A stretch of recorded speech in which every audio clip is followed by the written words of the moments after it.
අයිබෝන් සුබ දවසක් යාළුවනේ කොහොමද ඉතින් ඔන්න ඔයාලට සුබම සුබ ආරංචියක් අරගෙන ආවි ඉතින් වීඩියෝ එකට යන්න කලින් වෙනදා වගේම පුංචි ඉල්ලීමක් කරන්න ඕන තාමත් අපේ channel එකත් එක්ක එකතු වෙච්ච නැති කෙනෙක් නම් මේ තිරේ දිස්වන විදියට ගිහිල්ලා channel එක subscribe කරලා notification bell එකත් ඕල් දාලා තියාගන්න මේ වගේ අස්සස්ම පිළිබඳව වැදගත් වෙන වීඩියෝ දාපු සැනින් නැරඹීමේ පහසුව සඳහා ඔබගේ බුදු මැදුර අලංකාරවත් කරගන්න ලස්සන බුදුරැස් මාලාවක් දැන් අපෙන් මිලදී ගන්න පුළුවන් කෑෂ් ඔන් ඩිලිවරි පහසුකම්ද සහිතයි 3500 සිට ඉහළට දැන්ම කතා කරන්න 075 574යි 64යි 29 ඉතින් යාළුවනේ ජූලි මාසයට අදාළ අසසුම දීමනාව පළමු සහ දෙවනා තියරේ හැමෝටම මේ වෙනකොට ඔන්න සිස්ටම් එකට ඇතුළත් කරලා තියෙනවා. ඉතින් ඔයාලට බලා ගැනීමේ හැකියාව තියෙනවා. පහළ ඩිස්ක්‍රිප්ෂන් එකේ තියෙනවා ලින්ක් එකක්. ඒ ලින්ක් එක ක්ලික් කරලා යන්න.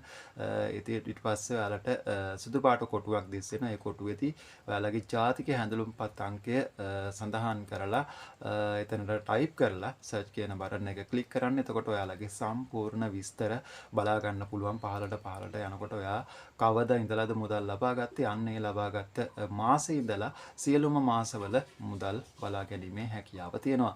ඉතින් ඔයාලට ඔයාලගේ මුදල් ලබා ගන්න තැන ආරම්භ වෙන තැන උඩදී 3 හැෂ් එහෙම නැත්නම් 5 හැෂ් එහෙම නැත්නම් 4 හැෂ් වැටිලා තියෙනවා නම් account එකේ ප්‍රශ්නයක් තියෙනවා ඒකින්ද මුදල් ලැබෙන්නේ නැහැ. ඒ පිළිබඳව ඔයාලා විශේෂයෙන්ම දැනුවත් වෙන්න මේ දිනවල අස්සසුම ප්‍රසාදක ප්‍රතිලාභ මණ්ඩලය අස්සසුම අප්ඩේට් කරමින් තිබෙනවා අස්සසුම පද්ධතියම. ඉතින් ඒක නිසා අලුත් නාමාවලියත් නිකුත් වෙන්න නියමිතයි පළමු සහ දෙවන අදියරේ හැමෝගෙම. ඉතින් ඒකත් බලාපොරොත්තු වෙන්න ඉන්න ඉදිරියේදී ඒක නිසා සුදුසුම පුද්ගලයින්ට මේ අස්සසුම ලබා දෙන නිසා අනිවාර්යෙන් ඔයත් සාමාන්‍ය තත්ත්වයක සිටිනවා නම් ඔයාගේ අස්සසුමත් මේ වෙනකොට අයින් වෙලා තියෙන්න පුළුවන්. ඒක නිසා බලන්න මොනවා හරි ඉෂුව එකක් තියනවාද එරර් එකක් තියනවාද කියලා ඔයාගේ ගිණුමේ නිරන්තරයෙන් පරීක්ෂා කරලා බලන්න. එහෙම නැති වුණොත් ඔයාට ඒවා තිබුණොත් ඒවා ඉක්මනින්ම හදාගන්න ප්‍රාදේශීය ලේකම් කාර්යාලයේ අස්සසුම සුබ සාධක ඒකකයට ගිහිල්ලා. ඉතින් මම හිතනවා මේ වීඩියෝ එක වැදගත්යි කියලා.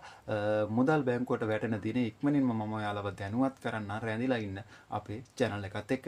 ගිහින් එන්න හැමෝටම සුබ දවසක්.